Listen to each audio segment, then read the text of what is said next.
But let's talk about human now. I am going to go to the questions, but I don't want to not talk about human because obviously it's a big part of what you're doing. Yeah, yeah, yeah. You're interesting to me because A, you've got a video marketing agency, which I think is very, very cool. And B, you've got a YouTube channel, which I also think is very, very cool. Um, and I guess throughout the questions, we'll probably talk about both. But do you want to just talk about human quickly? Because I think we've talked about up to how you got there, Yeah, yeah. but then I sideswiped the conversation a little Not at bit. all, not at So all. Yeah, so kind of on the back of what we were saying, like yeah, I saw that there was a huge amount of videos on people's websites, and obviously the video is just a growing thing, right? We yep, like everything, websites, social, it's all video. So I was kind of like, this was 4 years ago. I was like, there's an opportunity to be part of this as well. The timing feels right.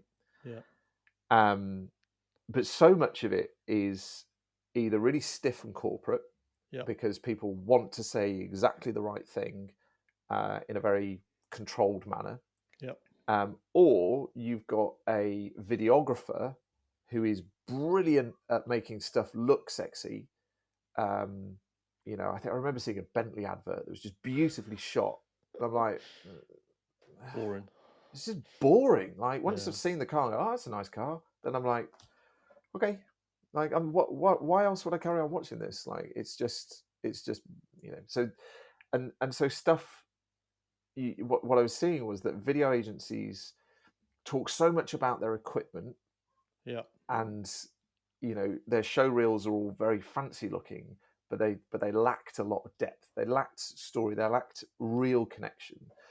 And so it was a good way of hiding how bad I was at filming at the beginning as well, because I was like, well, I was a massive fan and still am of people like Casey Neistat, I was going to who, ask you that a minute ago. He was the first person I spoke to when you said all about the camera and the story. I mean, he oh, so I, epitomizes I what did you're his saying, I right? did his video course Okay. about 18 months ago. And it was brilliant, but a real eye opener as well. Like he uses his cameras on auto.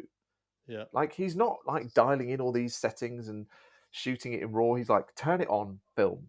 Hmm. And he takes you through that process. But I was like, actually, if we make it look a bit rough and ready, if there is a bit of camera wobble here and there, or if people are like spilling their coffee or tripping over, or you're going to believe that Real. it's genuine. Yeah. Whereas when stuff is really corporate and practiced and scripted, it might be what the CEO wants to see. Internally, it might be like, yes, we've said all the things that are wonderful about our company, but nobody cares. Like, Let me ask you a question then. So, if I'm a CEO and you're trying to sell in this, by the yeah, way, I totally buy and believe and agree with you.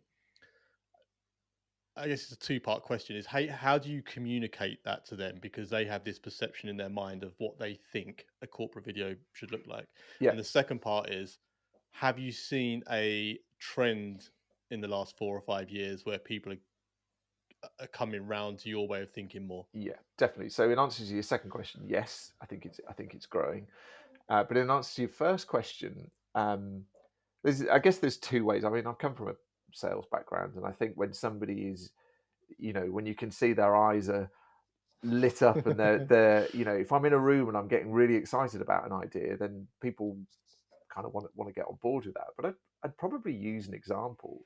I'd Like be like Casey. like look at these two videos, and I'd try and find something that was trying to deliver the same message. A corporate Mm, version and a non-scripted version. But I'd also try and this comes on to the kind of the idea creation side of things. But I always talk to people about their business and what they're doing at the moment, and just try and ask loads of questions, not in a very formal way, but in a yeah, really relaxed way. And 9 times out of 10, somebody will just say something really obscure that I'm like, that's the story, and yeah, they're like, what? That's not. I'm like, no, no, no. That what you're talking about there is different to anything else that's out there. Everybody's trying to say the same thing in their business. If they're trying to think of an example, but you see like car manufacturers and house builders and clothing brands all kind of saying the same thing that their yeah, customer yeah. wants. But actually, when somebody does something really obscure, and talks about things that only they can talk about, that becomes the thing that people want to anchor into. That becomes the interesting story. And so that's why brand stories are I find easy to film, because they usually companies are usually started from a pain point, and usually on a very personal level. So I'd be like, okay, well, where's the real reason this company started, and what's the story that we need to uncover? Because what you usually get told is, oh, we do X, Y, and Z, and these are the benefits. And I'm like, yeah, that's the stuff everybody can see and everybody knows. Like, the thing I want to find out is, what's the, how does your company work? What gets you up in the morning, and what's the quirky thing that goes on in your business? And if you find a CEO that's like, no, we want corporate, we have done stuff like that, but it's never as successful. It always feels a bit dry. Does it break your heart a little bit every It time you does. put one of It those out? does. And actually, we did some filming for an agency. You'll probably know who it is, but I'll tell you afterwards. And we had to do 4 videos for them, Right. all about their agency. And I said, look, I want it non-scripted. I want to just get the best out of your staff. Yeah. We'll have an idea of what we want to talk about, and we'll pull on personalities, and I'll get them loose in front of camera, and we'll sort it all out in the edit afterwards. Yeah. But there was like one video that they really wanted scripted. Of course, the feedback comes back. They're like, yeah, we really don't like the scripted one. I was like, why is that?